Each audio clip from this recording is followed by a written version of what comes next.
L'histoire de la communauté Bakoko ici à Douala est une histoire qui est aussi vieille, et plus vieille plusieurs fois que la ville de Douala, puisque, comme vous le savez, les Bakoko sont, avec les Bassa, pratiquement les premiers occupants de cet espace.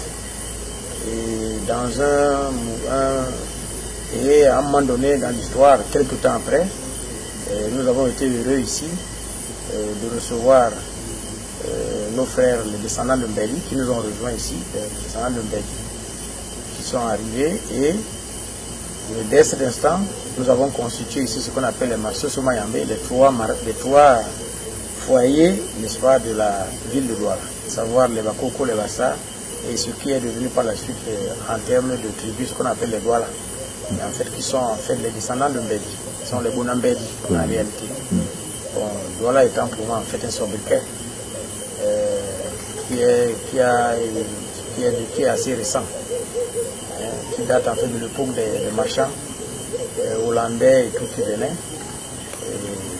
au niveau du marché de Besseke, où ils entendaient les noms qu'ils emportaient comme ça, ils les fabriquaient. Quand ils entendaient les peuples noirs dire d'où aller. À un moment donné, les Bakoko ont décidé de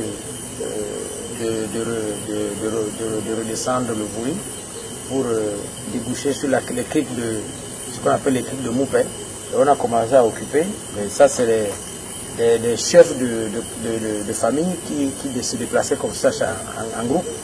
Et chaque chef de famille s'est installé le long de la Gbamba.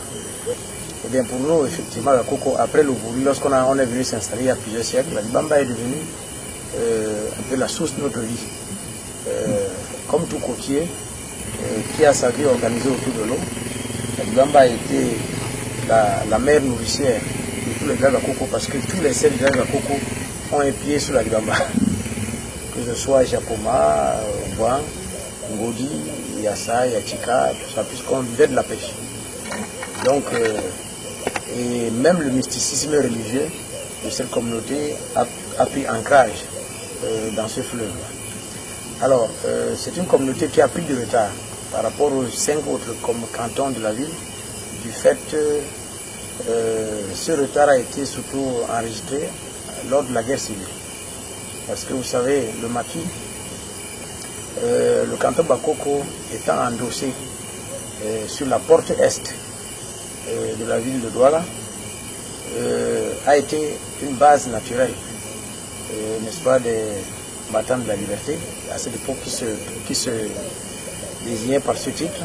Alors ce qui fait que parmi les gens qui ont souffert de cette guerre civile ici au Cameroun, et les Bakoko ici à Douala sont parmi les peuples qui ont payé le lourd le plus.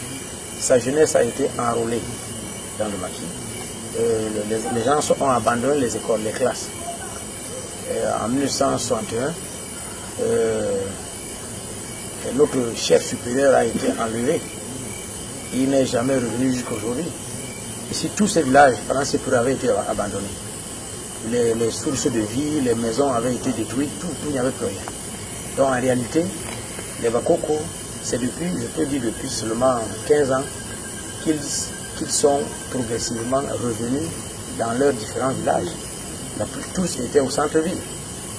Et il y a donc eu, le tissu social a été pratiquement déchiré. La cohésion même a reçu un grand coup. Donc aujourd'hui, lorsqu'on fait le bilan historique de cette communauté, elle a énormément perdu sur le plan de la formation des cadres et tout cela.